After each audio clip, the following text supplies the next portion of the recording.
tatlong linggo para may mag-pray. At hindi niya makalakad, hindi makatayo. Ngayon o, bago ako pumunta ng church, natutuwa ko ako na yung ate ko kanina ay pumunta ng bahay, maalis na ako eh. Sabi niya, magaling na ako. Wow, hallelujah. Kaya hindi lang kaya pinag-pray ni Pastor. Purihin ang Panginoon. Nagpapasalamat ako sa Panginoon. Dati po, hindi ko pinapansin yung ministry na to. Ministry na ipapataan po sa bahay. Pero one time dumating sa buhay ko yung mga challenges. Dumating na rin si Pastor sa buhay namin. Pastor Junel. Sinubukan ko po na para mapapay yung buhay ko. Kasi maraming challenges na parang hindi ko na kaya. Ito po sa inyo yung mga bisyo ko po. Dati po, naninigarilyo po ako. Tatlong panga po yan sa araw. Minsan, pag may barkada ko lang pa yan. Bago nagsasabog po ako, umiinom. Ako babae pa. Kahit kami pa, pero maraming pangalaman. Siguro dahil dati marami akong pera. Ngayon wala na akong pera. Napunta po ako dito sa ministry na to. Yung asawa ko po ay sakitin po. 9 years. 9 years na po siya na paralyzed po siya. Hindi siya nakakakain. Pero 1 year na po kami sa ministry na to. 11 months. So, simula noon, hanggang ngayon hindi na po siya napaparalyzed. Amen. Dati, may na siya ng mga gamot. Ngayon po, hindi na po rin bibili ng gamot. Hallelujah. Pinipitas po namin ngayon ay ang salita ng Panginoon na maniwala ka sa Kanya. Lahat ng gusto mo sa buhay mo ay mangyayari. So, yung pinanalangin mo rin po sa buhay mo na mawala na ang bisyo ko. Katupad na po. Hallelujah. 11 months na po na hindi ko nagagawa.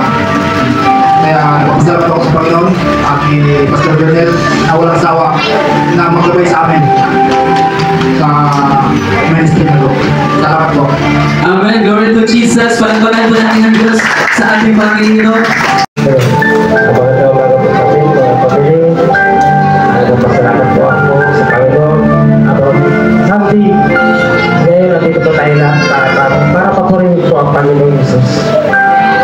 So, sa buhay po ito natin, sa pamilya ko, ito naman, ikumpara ko sa sarili ko kaysa sa akin. Magaan po ang buhay ko kapag may Diyos puso natin.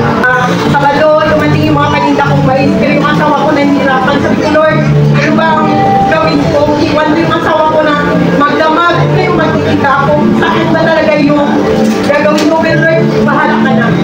Then, sabi ko, sige, pupunta ako. Nagtinda ako ng pagsakan. Marami akong mais, 7 sacks. Pero marami ko bibili per sack, gano'n.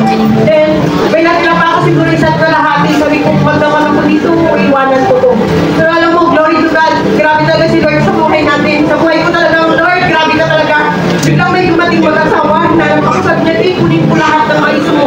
Sa buhay ka nun ba, paano ko nalaman na? Hallelujah.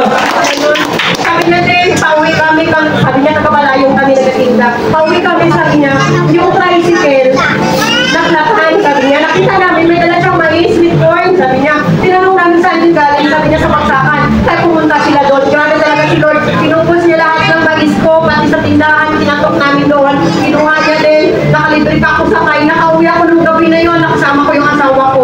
Grabe si Lord, kasi nakauwi ako talaga si Lord. Then kagabi, may mais kami dumating, dalawang sako, kinuha niya pa rin. May customer na ako na continue, siguro hanggang 1 month, kasi 1 month yung palayo. Glory to God, salamat talaga. Since na-connect ako sa Diyos, mahirap pa ng buhay, pero dahil sa Panginoon, magaan ang buhay. Thank you. Hallelujah. Glory to Jesus. Sumapit po yung yung gown niya sa sprocket ng motor. Bumagsak po siya. Tapos, nung nakahiga na siya, hindi niya raw makat yung balikan niya. Ito po siya. Hallelujah. Ito po yung ano sa kanya. So, bali yung bagsak niya po pagkakaroon.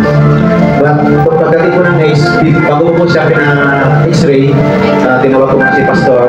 Then, pinag-pray ko siya ni Pastor on video call. Pastor, nakahiga pa lang po siya. Unti niya pong inaangat na kami niya. Pinabangat po ni Pastor. Then, bago po natapos yung pag-pray po ni Pastor, pina-x-ray po siya.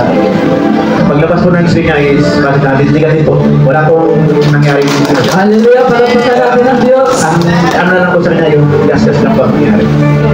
Salamat po sa kay Pastor and then sa Panginoon sa pagkabay niya sa ating pamilya namin. Hallelujah, glory to Jesus. Palagpasan po natin ng Diyos.